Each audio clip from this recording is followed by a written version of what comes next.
Hello everyone, my name is Ashley Anderson. I'm a student with the University of Memphis, and today we'll be teaching my student Kaylee Anderson how to do a head-to-toe assessment. We'll be using Hayden Page as our volunteer patient. So anytime you're doing an assessment, you want to start by inspecting first. So we'll start with the skin. You want to inspect it. You're looking for any bruising, discoloration, scars, moles, tattoos, anything like that.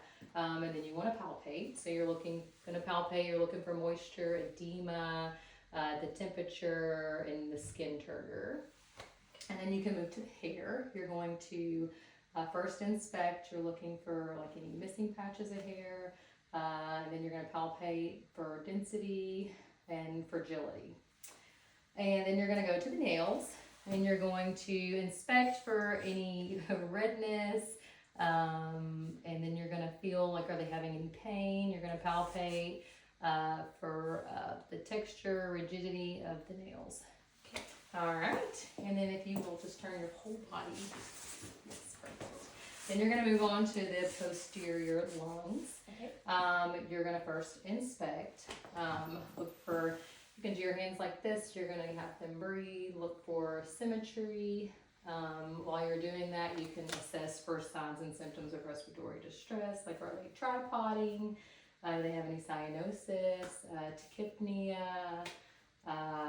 use of accessory muscles. So you kind of want to be doing all that while you're doing your assessment. Okay. And then you want to, you can start doing the percussion like this. You're going to start above the scapula and then go down in a ladder formation, and then you can auscultate. Okay. You're going to take your stethoscope and you're going to start right above the scapula, listen in here, and then go to this side, go down in the same formation. Make sure you go to the lateral part of the lungs and into the lung faces, and then to the right middle lobe. And then you're gonna, also, sorry, you're gonna check, the other way you're gonna auscultate is first you're gonna have them do the egophony. So when you feel the stethoscope on the back of your lungs, you tell them that. You can start by saying E. E. E. E. E. And you're just going to go in the same pattern that you did for your other auscultation.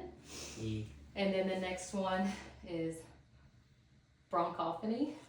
You're going to do the same thing, but you're going to have them say 99. 99. 99. 99. 99. 99.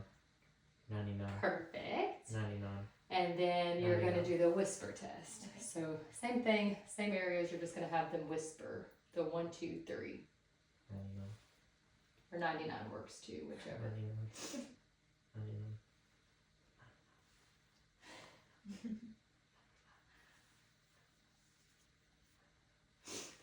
And you're also, you can do the tactile primitive. You're going to have your hands like this and have them say 99. You're just checking for vibrations. 99. 99. Okay, and that completes your posterior lung assessment. So then you can have them turn around and face me.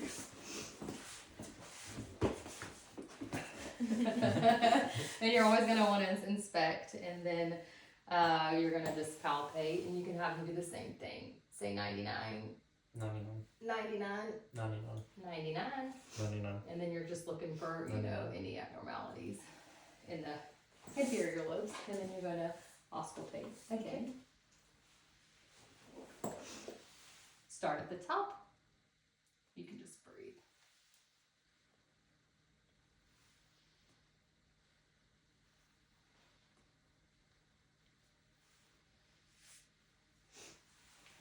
Okay, and that's the anterior chest. Okay. And then you're going to move on to the heart. Okay, so you can't really inspect the heart, so you're going to start with auscultating the 5 areas. You're going to listen first with the diaphragm and then with the bell. Okay.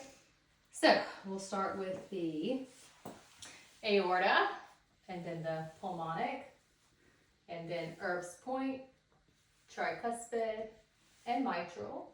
And then you'll flip it around and do aortic, pulmonic, Erb's point, mitral, tricuspid, and mitral. Okay. Excuse me. And then you're going to palpate for the PMI, which is the point of maximal impulse. Okay. You're going to go to the mid-clavicular line in the fifth intercostal space, and that is also where you will listen for a full minute to the apical pulse